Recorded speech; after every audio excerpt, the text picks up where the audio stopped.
Okay, so yes, your boy's been to jail. I have done a little bit of light time in community jail. Now, here's where the story kicks in. So it was about 12:30 at night, and leaving leaving work. I was working at Chili's. I was leaving work, and I had my shiftless roommate Brendan and riding shotgun. So we get pulled over. They go ahead. They run me through everything. Da da da da da. By the way, the reason that they got me was because I did not show up for traffic court. So I had a suspended license because I didn't show up, and a warrant for my arrest once again because I did not show up. So it was some little petty stuff. I ended up going to the court, and I did not have the money to pay for the fees. So they were like, well, you have to do a week in jail. So I did that week quietly. Now, fun thing about this is that I got in and I had a boat. They had me sleeping on the floor. A boat is just like this plastic cot type thing, a blanket and a pillow, and you just gotta lay in it. It's kind of like a boat.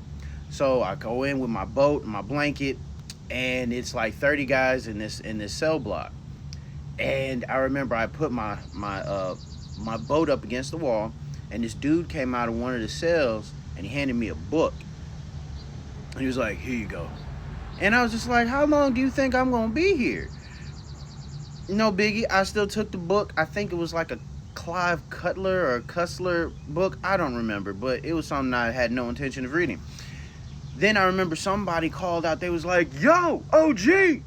And I was like, "Oh God, what was OG?" And I kid you not, four dudes came out of four different cells in the four corners of the cell block. So it was one here, one there, one there, and one there. And then one of them said, "Which one?" And I said, "I'm gonna die in here. I'm gonna die." Anyway, I learned how to play dominoes, and there's a weird thing about everybody liking Sanford and Sons, because that would come on and everybody would just stop what they were doing and watch Sanford and Sons for the whole half hour. There's also weird things, like this guy kept getting tattoos like every day, but I couldn't tell where he was getting, because as far as I knew, we were all locked up in the same place. But I digress.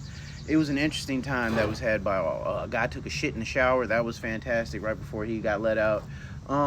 It was in general an interesting experience, and yeah, that's what happened when I got out. My mom told me when growing up, when I got just a quick little diatribe. My mom always told me, she said, "If you ever go to jail, don't call me, because I ain't got nothing for you." So when all this happened, the last person to call was my mom. I did not call her until I got out, and I was at a cousin's house visiting, and I called my mom to tell her that I had just gotten out of jail.